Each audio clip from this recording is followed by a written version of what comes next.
শুভ সন্ধ্যা বন্ধুরা। আজ আবার আপনাদের সামনে আমি হাজির হলাম একটা নতুন ভিন্ন স্বাদের গল্প নিয়ে। একই রকম খাবার খেতে খেতে সবারই একটু ভিন্ন স্বাদের ইচ্ছা হয়। সেই ভিন্ন স্বাদের গল্প, একটা ছোট গল্প আজকে আপনাদের সামনে আমি নিয়ে এসেছি। গল্প দাম্পত্য। আসুন আর অবতারণা করব না, সোজাসুজি গল্পের অলিন্দে পৌঁছে যাই। শেষ পর্যন্ত আমার স্ত্রী আমাকে ছেড়ে চলেই গেল। যাব করে প্রায় 10টি বছর সে আমার সংসারে থেকে হঠাৎ এক তুচ্ছ উপলক্ষে একদিন এ বাসা ছেড়ে চলে গেল। আমার ঘোলাটে চোখের নিষ্পলক দৃষ্টি বুঝি তার মন থেকে মায়াবশিষ্ট মুছিয়ে দিল। আমার পাথর চোখের অপলক দৃষ্টি নাকি তার কাছে ছিল সবচেয়ে রিপালসিভ। যাবার বেলায় আমি তাকে সেই ভয়ঙ্কর রকম অপছন্দনীয় দৃষ্টিটাই উপহার দিলাম। কিন্তু এমনটা তো হবার কথা নয়। আমি মানুষটা দেখতে কদাকার অথবা লম্পট কি রাগচটা টাইপের মোটেও নই। বরং লোকে জানে যে আমি এসবের পুরো বিপরীত, অর্থাৎ মোটামুটি সুদর্শন, সৌম্য, সচ্চরিত্র এবং নিরীহ মেজাজের মানুষ। আমাকে যারা ভালো করে চেনে তারা আমাকে পছন্দও করে। নারীরা আমাকে কোন চোখে দেখে তা আমার জানা নেই, তবে এ পর্যন্ত কোনো নারী আমার বিষয়ে কোনো আপত্তি তোলেনি বা জনান্তিকেও বিরক্তি বা বিরাগ কোনটা প্রকাশ করেছে বা বলে আমার তা জানা নেই। নারীদের প্রতি আমার আচরণ আপাত দৃষ্টিতে নিরাসক্ত ও কেজো। আমার এই কেজো আচরণটাই বুঝি তনিমাকে দিনে দিনে হতাশ করে তুলেছিল। তনিমার সাথে আমার বিয়েটা হয়েছিল খুব সাদামাটাভাবে। আমার এক বন্ধুর বিয়েতে তার সাথে আমার পরিচয়টা প্রণয় না গড়িয়ে সরাসরি পরিণয় দ্বারা পরিণতি পেয়েছিল। আমি খুশি হয়েছিলাম কারণ তনিমাকে আমার প্রথম পরিচয় ভালো লেগেছিল। কিন্তু আমাকে তনিমার কেমন লেগেছিল তা আমার জানা হয়নি, কারণ এ জাতীয় প্রশ্ন করার ধাত আমার নয়। তনিমা কখনো নিজ থেকে এ বিষয়ে আমাকে কিছু বলেওনি। শুধু বিয়ের তৃতীয় সন্ধ্যায় আমাদের ভাড়া বাড়ির এক চিলতে ব্যালকনিতে বসে লোডশেডিংয়ের আঁধারে আমার হাতখানা টেনে নিয়ে অনেকক্ষণ তার হাতের মাঝে ধরে রেখে হঠাৎ বলে উঠেছিল, আচ্ছা, আমার অতীত জীবন জানতে তোমার ইচ্ছে করে না? আমি বললাম, কেন? কি আছে তোমার অতীতে যা আমার বিশেষ করে জানার দরকার? তনিমা বলল, প্রতিটা মানুষেরই জীবনে তো এক একটা ভিন্ন ভিন্ন গল্প। তোমার গল্প একরকম, আমারটা ভিন্ন রকম, এটাই তো স্বাভাবিক। এই ভিন্ন রকম গল্পটা তোমার জানতে ইচ্ছে করে না? আমি বললাম, তোমার কাছে ভিন্ন রকম মনে হয় কেন জানি না, আমার কাছে তো একই রকম মনে হয়। মানুষ জন্মে, বড় হয়, বুড়ো হয়, তারপর এক সময় মরে যায়। কারো কারো অবশ্য অকাল মৃত্যু বা অপমৃত্যু হয়। তনিমা বলল, শুধু এই? আমি বললাম, তবে কি? মানুষের জীবন বলতে কি কেবল জন্মানো, বড় হওয়া আর বুড়ো হওয়া? এই মোটা দাগের ভেতরেই যে জীবনে কত বৈচিত্র্য, কত রং, কত এলোমেলো শূন্যতা, সেসব কিছু তোমার চোখে পড়ে না? আমার তো মনে হয় প্রত্যেকটা মানুষ এক একটা শূন্য ক্যানভাস হতে পৃথিবীতে আসে, জন্মানো মাত্র সে ক্যানভাসে রঙের পোঁচা পড়তে শুরু করে। দিনে দিনে কারো কারো ক্যানভাসটা হয়ে ওঠে রঙিন, বর্ণিল, কয়েকটা সাদামাটা ফ্যাকাশে রঙের সমাহার। তোমার জীবনের এই ক্যানভাসটা যদি কল্পনার চোখে দেখো, তাহলে তা কেমন দেখতে পাও? সর্বনাশ, এ আমি কাকে বিয়ে করেছি? বিয়ের আগে তো একে সাদামাটা ঘরোয়া মেয়ে বলেই ভেবেছিলাম। বাসর রাত থেকে শুরু করে গত দুদিনে তার কথায় বা ব্যবহারে কিছুমাত্র অসাধারণত্ব প্রকাশ পায়নি। আমাদের মতো সাধারণ ঘরোয়া জীবনযাপনে বিশ্বাসী মানুষের যেমন বউ পাওয়া দরকার, আমার মনে হচ্ছিল এ ঠিক তেমনটাই। আজ দুপুরে সে যখন নিজ হাতে রান্না করে সবাইকে, অর্থাৎ বিয়ে উপলক্ষে গ্রাম থেকে আগত আমার মা, ভাই, বোনদের পরিবেশন করে খাওয়ালো, তখন এক ধরনের শান্তি ও তৃপ্তিবোধ আমার মনটাকে আবিষ্ট করেছিল। আমি বিরক্তি চেপে শান্ত স্বরে বললাম, মোমবাতিটা মনে হয় এখন নিভে যাবে, দেখো তো আর একটা পাও কিনা। টেবিলের ড্রয়ারটা আগে দেখো। তনিমা তখনই উঠে গেল। একটা ভারী নিঃশ্বাসের শব্দ শুনতে পেলাম কি পেলাম না তা তখন খেয়াল করা হয়নি। এরপর সপ্তাহখানেক হবে বোধহয়। ফাল্গুনের প্রায় শেষ, চৈতালি হাওয়া বইতে শুরু করেছে বেশ জোরে সোরে। তবে আমাদের বাসার ভেতরের গুমোট ভাবটা কাটাবার মতো বাতাস জানালার অপর্যাপ্ততা হেতু ভেতরে ঢুকতে পারছে না। অসহ্য গরমে তনিমা কেবল একটা পাতলা সুতি নাইটি পরে ঘরময় ঘুরছে, অর্থাৎ এলোমেলো টুকিটাকি গুছিয়ে তুলছে। সারাদিন তনিমা বাসায় থাকে না, একটা এনজিওতে ও সকাল ও সন্ধ্যা শ্রম দেয়। চাকরি সে বিয়ের বেশ আগে থেকেই করছে, অথচ ওর বয়স এখন মাত্র 21। গ্র্যাজুয়েশনটা শেষ করে মাস্টার্সের পড়াশোনাটাও ওরই মাঝে চলছে। সারাটা দিন বাইরে খেটে খুঁটে শ্রান্ত দেহে ঘরে ফিরে তনিমা ঘর গোছায়, রান্না করে, তারপর পড়তে বসে। আমি এ সময়টায় একটু ঘুমিয়ে নিই, কিন্তু সেদিন ঘর গোছাতে গোছাতে হঠাৎ ইলেকট্রিসিটি চলে গেল। তনিমা মোম জ্বালিয়ে হাঁসফাঁস করতে করতে বলল, এখন ঘরে টেকা যাবে না, বরং চলো ছাদে যাই। ছাদে এসে একটা মাদুর বিছিয়ে হাতের পরে মাথা রেখে তনিমা শুয়ে পড়ল। আমাকে বলল ওর পাশে শুতে। কিন্তু যত নির্জনই হোক, ছাদবিহীন দেয়ালবিহীন স্থানে দাম্পত্যের প্রকাশ ঘটাতে আমার কেমন দ্বিধা হলো। তনিমা কালো আকাশে ফুটে থাকা অগুন্তি তারাদের পানে অনেকক্ষণ চেয়ে থেকে হঠাৎ যেন কত দূর থেকে বলল, মুনিম, তুমি আমাকে পছন্দ করো না?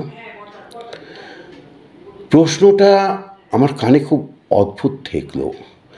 তনিমাকে পছন্দ করি না বলে মনে হতে পারে এমন কোনো আচরণের প্রকাশ তো আমার দ্বারা আজও ঘটেনি। মাত্র দিন 15 হলো আমাদের বিয়ে হয়েছে। সারাদিন দুজনেই বাইরে ব্যস্ত থাকি।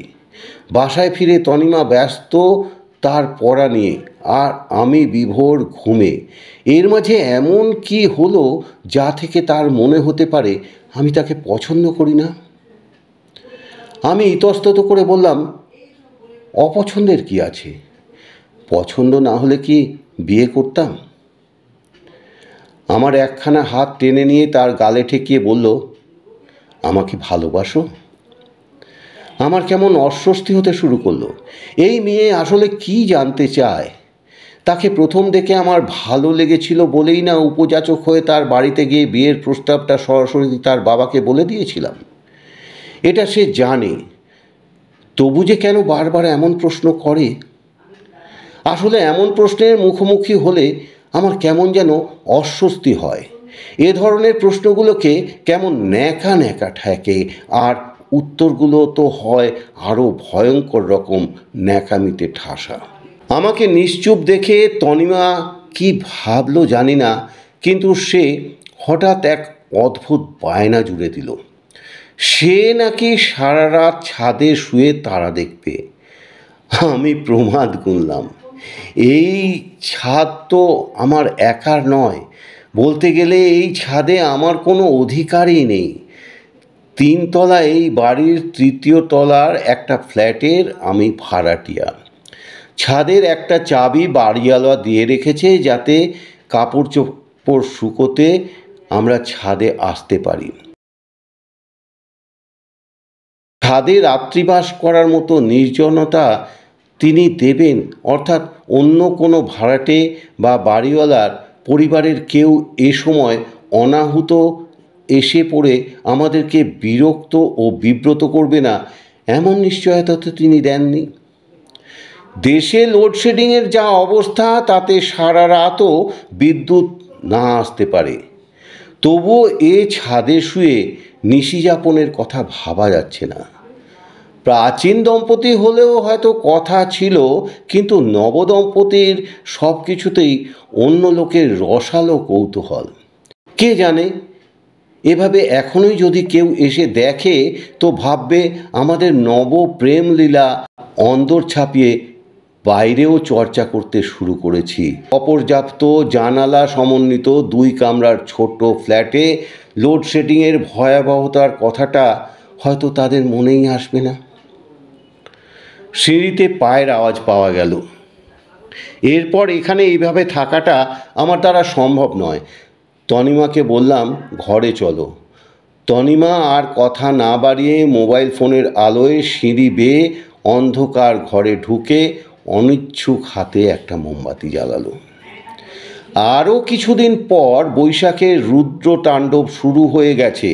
মাঝে মাঝেই ঘূর্ণি হাওয়ার সঙ্গে প্রবল বর্ষণ মিশিয়ে কালবৈশাখী তার তাণ্ডব নৃত্য করতে করতে ধেয়ে চলে। তবে সারাদিন কাজকর্মের ঘোরে থাকায় প্রকৃতির মাতলামো দেখার সুযোগ বা ইচ্ছে কোনোটাই আমার হয় না। কিন্তু তনিমাকে প্রকৃতির রুদ্ররোষের মোকাবিলা করেই চাকরিটা করতে হয়, একটা এনজিওর মাঠকর্মী মাত্র। সেদিন ছিল সাপ্তাহিক ছুটির দিন। তনিমা ব্যস্ত ছিল ঘরদোর পরিচ্ছন্ন করার কাজে। ওর আবার খানিকটা পরিচ্ছন্নতার বাতিক আছে, এ কদিনেই আমি তা বুঝেছি। কাজে এসব কাজে আমাকেও হাত লাগাতে বলে, কিন্তু ওসব আমাকে দিয়ে হয় না। সারা সপ্তাহ খাটনির শেষে ছুটির দিনে আমি একটু ঘুমোতে চাই। তাছাড়া ঘরোয়া কাজে আমি কোনো কালেই অভ্যস্ত ছিলাম না। পুরুষ হয়ে জন্মে নারীর কাজে হাত পাকাবার দরকার আমি কোনো কালেই বোধ করিনি। অথচ তনিমা প্রায়ই আমাকে এটা সেটা কাজে হাত লাগাবার অনুরোধ করে। মেয়েটার কথা ও ব্যবহারে আমি মাঝে মাঝেই কেমন নারীবাদী গন্ধ পাই।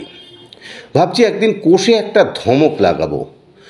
শুরু থেকে রাশ না ধরে কেবল লাই দিয়ে চললে ভবিষ্যতে ভুগতে হতে পারে।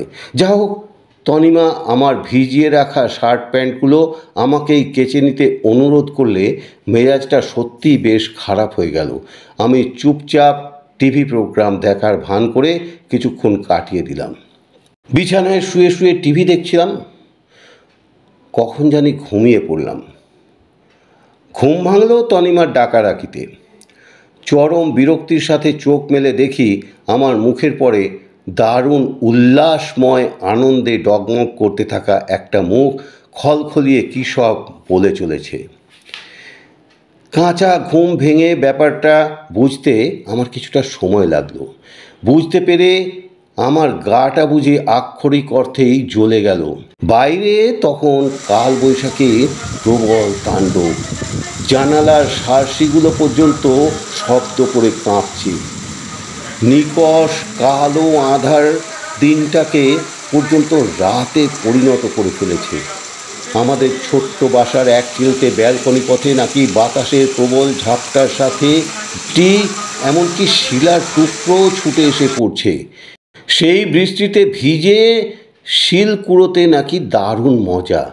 তনিমা চোখ বড় বড় করে হাত নেড়ে নেড়ে আমাকে বলছে আর বিছানা ছেড়ে ওঠার জন্য টানাটানি করছে।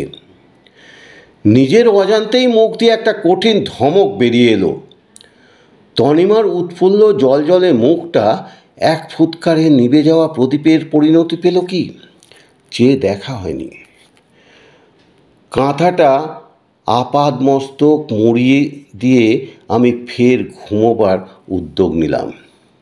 তনিমাকে কি আমি কখনো শারীরিক আঘাত করেছিলাম? হ্যাঁ, তা হবে দু একদিন। প্রথম দিনের কথাটা বেশ মনে আছে। আমাদের দাম্পত্যের প্রথম বছর, সেদিন ছিল তনিমার জন্মদিন। আমরা চাইনিজে গেলাম, খেলাম।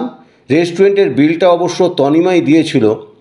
আমার তখন সংসার খরচের বাইরে 2 টাকা ব্যয়ের সামর্থ্য ছিল না, অথচ আমার নবরা চাইছিল তার জন্মদিনে 2-4 জন কাছের মানুষ নিয়ে একটা ভালো রেস্টুরেন্টে খেতে।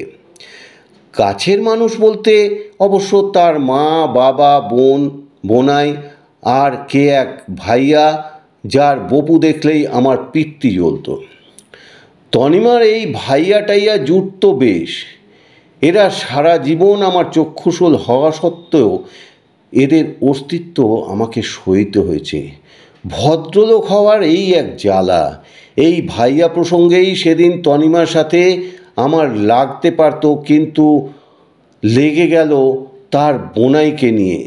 সে ঘটনাটা আজ আর বলছি না, বরং তনিমার সাথে আমার যৌথ দিনযাপনের চূড়ান্ত দিনটার কথাই বলা যাক। সেদিন সকালে ব্যাপারটার সূচনা হয়েছিল এইভাবে। বাবুইকে নিয়ে বাবুইয়ের আয়া ব্যালকনিতে খেলছিল। তনিমা ব্যস্ত ছিল বাবুইয়ের সারাদিনের খাবার নিজ হাতে তৈরি করে টেবিলে সাজিয়ে রাখার কাজে। এই এক কাজ জুটিয়েছে তনিমা। কোথা থেকে বাবুইটাকে জোগাড় করে এনে তাকে নিয়েই মেতে আছে ইদানিং। চাকরিতে থিতু হবার পর তার মনে মা হবার প্রবল স্বাদ জেগে ওঠে।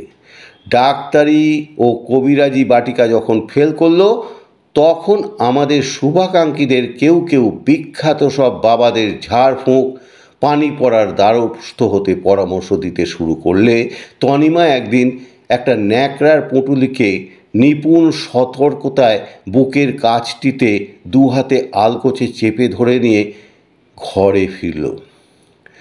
সেই পুঁটুলি থেকে যে জীবন্ত অস্তিত্ব দুর্বল ক্ষীণ স্বরের কন্দনে আমাকে চমকিত করল, সে যে তার 2টি দুর্বল বাহু দ্বারা তনিমাকেও চিরতরে আমার কাছ থেকে ওই মুহূর্তে ছিনিয়ে এলো, তা কি আর আমি তখন বুঝেছিলাম? আমি কেমন বিস্ময়ে অভিভূত হয়ে তনিমার দুঃসাহস নিয়ে মনে মনে আলোচনা করেছিলাম। কত বড় বুকের পাটাওয়ালা মেয়ে মানুষ! একটা উটকো আপদ জোটাবার আগে স্বামীর মতামতের তোয়াক্কাও করে না। দিনে দিনে এই শিশুর জন্য রং বেরঙের জামা, জুতো, খেলনা এলো ন্যাপকিন, ডায়াপার, ফিডার এবং দামি দামি গুঁড়ো দুধের টিন। মশারি থেকে শুরু করে ভরাট বুননের পালিশ করা বেতের দোলনা, রঙের নকশি কাঁথা, এমনকি একজন নকশাদার শাড়ি পরা ফিটফাট আয়াও দেখি জুটে গেল। একটি 2 সপ্তাহ বয়সী শিশুর আগমনে মাত্র কদিনেই বদলে গেল আমার ঘরের চালচিত্র।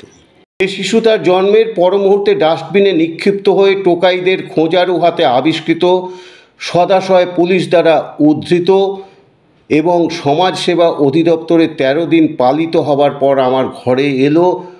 তার এখন সামান্য গরমে অস্বস্তি হয়, একটুখানি ঠান্ডায় বুকে কফ বসায়, ডিম পোচের বাটি উল্টে ফেলে এবং বিদেশি ব্র্যান্ডের দুধের বদলে দেশি গরুর দুধ পেটে পড়লে তার অ্যালার্জি হয়। ছেলেটা যত বড় হতে লাগলো, তার প্রতি বিরাগও আমার তত বাড়তে থাকলো। আমাদের কোনো সন্তান হবে না, এটা ধরে নিয়েই তনিমা অপরিসীম স্নেহ ও অপরিমিত অর্থ ব্যয় দিনে দিনে তার আর আমার মাঝে এই গগনচুম্বী দেয়ালটা গড়ে তুলছে, এই ভাবনাটাই ছিল শিশুটির প্রতি আমার সদয় হবার পথে প্রধান অন্তরায়। পড়াশোনার অজুহাতে আগে থেকেই তনিমা প্রায়ই আলাদা ঘরে ঘুমোতো। বাবু আসার পরে সে ঘরে আমার প্রবেশটাও বুঝি নিষিদ্ধ হয়ে গেল। দিনে দিনে আমি তনিমার কাছে হয়ে উঠলাম স্রেফ একজন আগন্তুক। অফিস করি, ঘরে ফিরি, ছুটির দিনে বাজার করি, খাই দাই, টিভিতে ক্রিকেট ম্যাচ কিংবা হিন্দি মুভি দেখি। এর বাইরে বলতে গেলে আমার আর কোনো জীবন নেই। তনিমাকে নিয়ে কোথাও বেড়াতে যাবার অভ্যাস আমার কোনো কালে ছিল না, আর এখন তো আমাকে তনিমার কোনো কাজেই লাগে না। বাবুই আর আয়াকে নিয়ে তনিমা ছুটির দিনে খুব বেড়ায়, আমাকে জিজ্ঞেস করার দরকারটাও বোধ করে না। যা হোক, যে প্রসঙ্গে বলছিলাম, তনিমা যখন বাবুইয়ের খিচুড়ি ফিরনি, চিকেন স্যুপ প্রভৃতি বিশেষ যত্নে বেড়ে ঢাকনা লাগিয়ে টেবিলে গুছিয়ে রেখে তার পাশে ফলের ঝুড়িটাও সাজিয়ে রাখছিল, তখনই আমি টেবিলে এসে জল খাবারের অপেক্ষায় বসলাম। সকালবেলায় এই সময়টাতে রান্নাঘর সমেত এই স্থানটাতে একটা হুড়োহুড়ি পড়ে যায়। আমি সকালের জলখাবারে হাতে গড়া রুটি পছন্দ করি। তনিমা খায় টোস্ট আর স্যালাড। দুপুরের জন্য আমার লাঞ্চ বক্সে সাজানো হয় ভাত, ডাল, ভাজি, মাছের ঝোল জাতীয় খাবার। তনিমা তার ছোট্ট টিফিন বক্সে ভরে নেয় দুটো রুটি, দুটুকরো পেঁপে কিংবা এমনই কিছু। বাবুইয়ের আয়া আবার ভরপেট খেতে অপছন্দ করে। মাছ ভাত তার পছন্দের খাবার, সেই ব্যবস্থাটাও তনিমাকে সকালেই করে রেখে যেতে হয়। বাবুইয়ের আয়া সারাদিন বাবুইকে নিয়ে ব্যস্ত থাকে, অন্য কোনো কাজে হাত দেবে না, তাই তনিমার এ সতর্ক ব্যস্ততা। আমি টেবিলে বসতেই তনিমা বলে উঠল, তোমাকে আজ একটু কষ্ট করে টোস্টই খেতে হবে। বাবুয়ের শরীরটা আজ একটু গরম মনে হচ্ছে, রাতে বেশ জ্বালিয়েছে, সকালে রুটি করার সময় পেলাম না। আমি খানিকটা বিরক্তির সাথে বললাম, রাতে ওর জ্বালানোর সাথে সকালের রুটির কী সম্পর্ক? তনিমার মুড খুব দ্রুত পরিবর্তনযোগ্য, বিমূর্ত বস্তু বিশেষ। ওর আবেগের উপর নিয়ন্ত্রণ ক্ষমতা খুবই কম। সামান্যতেই আহত হয়, কষ্ট পায়, এমনকি চটেও যায়। ইদানিং আবার ঝগড়াঝাটি না করে অত্যন্ত শীতল কণ্ঠে হিসিয়ে কথা বলার কৌশল রপ্ত করেছে।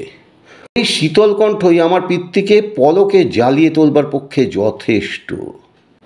তাই জবাবে ও যখন বলল যে প্রশ্নটা আমার মতো বিবেক বর্জিত লোকের পক্ষে উপযুক্ত বটে, তখন বাস্তবিকই আমার ধৈর্যচ্যুতি ঘটল। অভুক্ত আমি টেবিল ছেড়ে ওঠার সময় সম্মুখের প্লেটটা সজোরে ঠেলে দিয়ে একটা কটূক্তিও করে ফেললাম।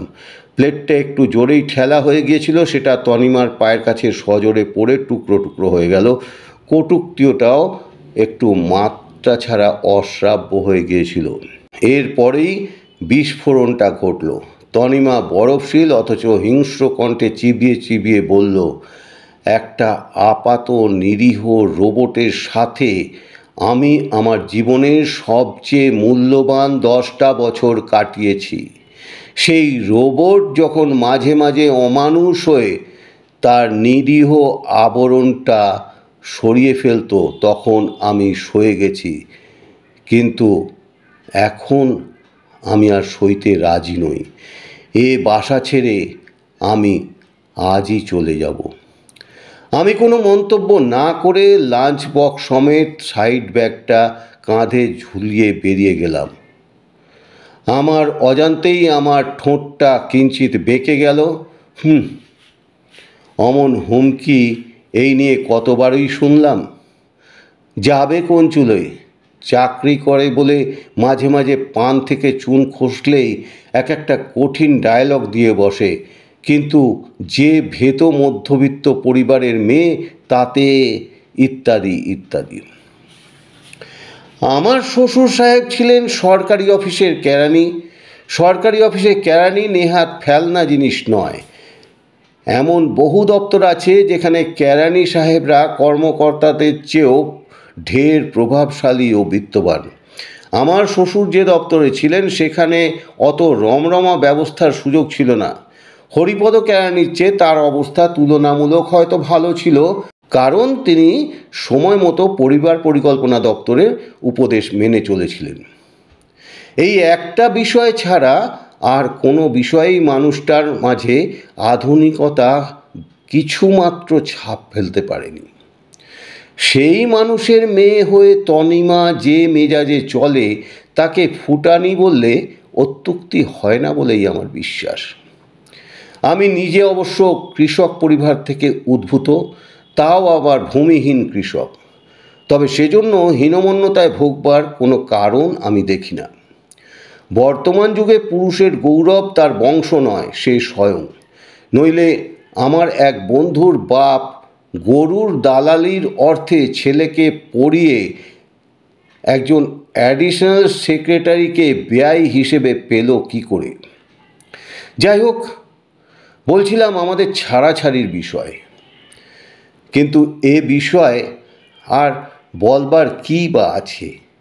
এ বিষয়ে আর আলোচনা করা মূল ঘটনাটাকে ফেনিয়ে পরিবেশন করা ছাড়া আর কিছু নয়। তাই সেদিনের কথাটুকু বলে আমার এই সাতকাহন শেষ করব। দ্বিতীয়বার বিয়ে করেছি, বছর 3 হলো। তনিমাকে অত সহজে মুক্তি দেবার ইচ্ছে আমার ছিল না, কিন্তু আমার যে কিছু করারও ছিল না। এ দেশের যাবতীয় আইন যে এখন নারীর পক্ষে। আমাদের মতো নিপীড়িত পুরুষদের এখন পুরুষ রক্ষা সমিতি গঠন করা ছাড়া আর বাঁচবার উপায় দেখি না। তনিমা চলে যাবার পর এই 4 বছর 3 মাস 16 বারও তাকে দেখতে পাইনি, অথচ শুনতে পাই সে এই শহরেই আছে। আসলে গত 4 বছরের অধিক এই সময়টাতে আমি অফিস, বাসা এবং কাঁচা বাজার ছাড়া কখনো কোথাও যাইনি। যেতে যে একবারও মন চায়নি তাও নয়, কিন্তু কোথায় যাব? অদৃষ্টের নিষ্ঠুর পরিহাসে আমি যে পরাজিত, পরাভূত এক মল্ল মাত্র। তনিমার সাথে আমার সেপারেশনটা লিগালাইজড হবার আগেই বাজারে তাকে কেন্দ্র করে নানা রোমাঞ্চকর গুজব অহর্নিশ আমার কানকে পীড়িত ও হৃদয়কে ঈর্ষাকাতর, এমনকি হিংসা জর্জর করে তুলেছিল। আইন মতে ডিভোর্স কার্যকর হবার পরপরই গুজব বাস্তব হয়ে দাঁড়ালো, অর্থাৎ জনৈক পদস্থ সরকারি কর্মকর্তার সাথে তনিমার বিয়ে হয়ে গেল। খুব ভালো হতো যদি তনিমা ও তার স্বামী এ শহর ছেড়ে অন্যত্র চলে যেত, কিংবা আমি বদলি হয়ে অন্য কোথাও যেতে পারতাম। কিন্তু আমার যা চাকরি তাতে ঘুরে ফিরে আমাকে এই শহর বা শহরতলিতেই থাকতে হবে। আর তনিমা তো স্বামীর খুঁটির জোরে এ শহরটার চিরস্থায়ী বন্দোবস্তই বুঝি বাগিয়ে বসল। আমার তাই দাগ কাটা গণ্ডির বাইরে পা বাড়াতেই আতঙ্ক, পাছে দেখা হয়, সইতে পারবো কি? কিন্তু এই সতর্কতার পরেও গতকাল বিকেলে হঠাৎ তনিমার মুখোমুখি পড়ে গেলাম। জোর তাগাদায় পড়ে মিনা বাজারে গিয়েছিলাম কিছু সাংসারিক কেনাকাটি করতে। এসব জিনিস সাধারণত মুদি দোকানেই পাওয়া যায়, কিন্তু আমার এই স্ত্রীকে ইদানিং মিনা বাজার প্রীতিতে ধরেছে। মহুয়া গ্রামের মেয়ে, কিন্তু এই শপিং মলগুলো তাকে এতটাই বিমোহিত করেছে যে সাধারণ মুদি দোকানের সওদাকে সে রীতিমতো ঘৃণা করতে শুরু করেছে। শপিং মলের চাকচিক্য, থরে থরে সাজিয়ে রাখা সদৃশ্য সওদার সমাহার, ট্রলি নিয়ে ঘুরে ঘুরে যেমন খুশি পণ্যটি বেছে নেওয়ার সুযোগ, তার স্বামীর পকেটের স্বাস্থ্যচিন্তাটাও দিব্যি ভুলিয়ে রাখে। ঠিক একই রোগ তনিমারও ছিল, কেবল পার্থক্য এই যে তখন আমার ওয়ালেটের পাশে হাত বাড়ালেই তনিমার পার্সটাও পাওয়া যেত, কিন্তু এখন আমার হস্তকে বিলম্বিত করলে শ্বশুরবাড়ির ঘুণজীর্ণ দরজায় ঠোক্কর খাওয়া ছাড়া আর কোনো প্রাপ্তি ঘটে না। সবই কপাল, নইলে দোস্ত ছদ্রুল কত অনায়াসে পেল অ্যাডিশনাল শ্বশুর, আর আমি যাক, যেটা বলছিলাম, তনিমাকে দেখতে পেলাম মিনাবাজারের ফুড অ্যান্ড বেভারেজ কর্নারে। ম্যাগি নুডলসের প্যাকেট তুলতে গিয়ে একটা নিতান্ত কচি হাতে হাত থেকে গেলে আমি অনিচ্ছাকৃতভাবেই এক পলক তাকালাম এক মাথা কোঁকড়া চুলে ঘেরা ছোট্ট মুখটার পানে।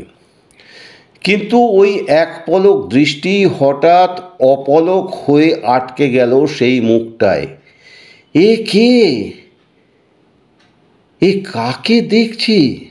খুব চেনা চেনা লাগছে যে। খুব চেনা চেনা শিশুর পাশে এক স্মার্ট দর্শন ভদ্রলোক। শিশুটির প্রতি আমার অপলক দৃষ্টি আমার প্রতি ভদ্রলোকের দৃষ্টি আকৃষ্ট হতে প্রেরণা যোগাল। একটা সৌজন্যময় স্মিত হাসি আমাকে উপহার দিয়ে তিনি বাচ্চাটির মাথার চুলগুলো একটু নেড়ে দিয়ে বললেন, ম্যাগি নেবে বাবুই? তোমার মার কাছে শোনো নেওয়া লাগবে কি না। তারপর নিজেই ডাকলেন, এই তনু, দেখো তো বাবুই কি কি নিতে চায়। তখনই আমি তনিমাকে দেখতে পেলাম। একটা জুনিয়র হরলিক্সের কৌটোয় ঊর্ধ্বক্ষিপ্ত হাতখানি রেখে সে এদিকে একটু চমকিত চোখে তাকালে তৎক্ষণাৎ আমার হৃদস্পন্দন বুঝি বন্ধই হয়ে গেল। প্রাণপণ চেষ্টায় নিজেকে খানিকটা ধাতস্থ করে প্রায় অকেজো হৃৎপিণ্ড নিয়েই বাসায় ফিরলাম। গিন্নির লিস্টের প্রায় কিছুই আমি কিনতে পারিনি। তবু মহুয়া রাগ না করে বরং উদ্বিগ্ন স্বরে বলল, তোমার কি হয়েছে? তোমাকে এমন দেখাচ্ছে কেন? সারাটা সন্ধ্যা কেটে গেল এক অবর্ণনীয় অনুভূতির মাঝে। তনিমাকে প্রথম দেখার ক্ষণ, প্রথম দৃষ্টি বিনিময়, প্রথম স্পর্শ, প্রথম চুম্বন, এমনকি প্রথম সঙ্গমের অনুভূতিও কোনো কালে আমার হৃদয় বিশেষ কিছু বলে অনুভূত বা বিবেচিত হয়নি। অথচ আজ তনিমার ওই গ্রীবা বাঁকিয়ে তাকানো, শর্ট স্লিভ কামিজের মধ্য হতে উত্থিত প্রায় নগ্ন বাহু, মণিবদ্ধ আলো করে বেরিয়ে থাকা কয়েকটা সোনার চুড়ি, অনামিকায় জ্বলতে থাকা রুবি বসানো রিং, কিছুই ভুলতে পারছি না। এমনকি ভুলতে পারছি না তনিমার পাশে ট্রলিতে বসে থাকা ছোট্ট টুলটুলে মায়াবী মুখের পরে বিস্ময়ের কাজল মাখা এক জোড়া বড় বড় চোখ, আর পৃথিবীর সমস্ত পবিত্রতায় মাখামাখি সেই অবোধ শিশু মুখের হাসি। রাত ঘনিয়ে এলে মহুয়া এলো বিছানায়। তনিমার সুতম্বী দেহ এবং পেলব তনু যেমন কোনোদিন আমাকে আবিষ্ট করতে পারেনি, মহুয়ার মদও আমার ক্ষেত্রে প্রায় অনুরূপ। তবুও প্রথম স্ত্রী আমাকে পরিত্যাগ করে গেলে বহু উপযাচকের উপদেশ হতে আমি এটুকু বুঝেছিলাম যে বউকে নিয়ে আদর সোহাগের ভান করে হলেও খানিকটা নাড়াঘাঁটা করা স্বামীর কর্তব্যের মধ্যেই পড়ে। এমনকি কোনো কোনো গুরু থেকে আমি এ জ্ঞানও লাভ করলাম যে ভাত দেবার ভাতার না পেলেও আজকের দিনে কোনো নারীর দিব্যি চলে যায়, কিন্তু কিল মারার গোসাইকে যেমন তারা কিছুমাত্র বরদাস্ত করে না, তেমনি কোনো কালেই নারী সহ্য করতে পারে না জিতেন্দ্রীয় সাধু স্বামী প্রবরকে। নিজেকে নপুংসক বলে আমি কোনো কালেই স্বীকার করি না। তনিমা তাই আমায় টিটকারি দিত সাধু বলে। মহুয়ার কাছে আমি সাধু নয়, বরং প্রবল পুরুষ হতেই চেয়েছি। বিস্তর FCS-এর প্রেসক্রিপশন ও কবিরাজের হাতযশ গুলে খেয়েও আমি মামুলি পুরুষের প্রমাণ দিতে ব্যর্থ হচ্ছি। নিজের অক্ষমতাকে মেজাজ ও অজুহাতের বর্মে ঢেকে না রেখে আজ মহুয়ার পা দুটো ধরে ক্ষমা চাইলাম, আর বিধাতার প্রতি অগুন্তি নালিশ ভারাক্রান্ত হৃদয় নিয়ে বিছানায় চুপচাপ দেওয়াল ঘেঁষে পড়ে রইলাম। আমার অভিমান ক্ষুব্ধ হৃদয় একসময় শান্ত হয়ে এলে তনিমার সাথে আমার যাপিত জীবনাংশের সুন্দর কোনো স্মৃতি মনে মনে হাতড়ে ফিরতে লাগলাম। না, তেমন কোনো দৃশ্য স্মৃতিপটে ভেসে উঠল না যা ভেবে একটু মদ্যপানের মতো তীক্ষ্ণ জ্বালাময় আনন্দ পেতে পারি। নিজেকে বড্ড দুর্ভাগা, রিক্ত ও সত্যিকারের অপদার্থ মনে হতে লাগলো। প্রায় 10 বছর সংসার করেও একটা সুন্দর ক্ষণ, আবেগময় মুহূর্ত, রোমাঞ্চকর অনুভূতি যার স্মৃতিভাণ্ডারে জমা পড়েনি, জীবনের জমা খরচের খাতায় তার কি সঞ্চয় থাকতে পারে? হঠাৎ আমার মনে পড়ল বাবুইয়ের পাশে শুয়ে তার পিঠে আলতো করে চাপড় দিতে দিতে তনিমার গাওয়া সেই ঘুম পাড়ানি সুরের গান। কুজন আমার কুজন ডাকলে কুজন মনে হয়, সুজন যদি না রয় পাশে, হায় রে কি উপায়। সুজন গেছে নাই রেতে, একলা কাটে দিন, এবার সুজন এলে হব তারই বুকে লীন। ধন্যবাদ বন্ধুরা। আমার এই আজকের ছোট গল্প দাম্পত্য আপনাদের যদি ভালো লেগে থাকে তাহলে অবশ্যই একটা লাইক দিয়ে আপনার সকল বন্ধুবান্ধবদের কাছে শেয়ার করে দেবেন। আর পরিশেষে বলি, আমার রবির কবিতাঙ্গন চ্যানেলটিকে আপনারা সাবস্ক্রাইব করে রেখে দেবেন। ধন্যবাদ।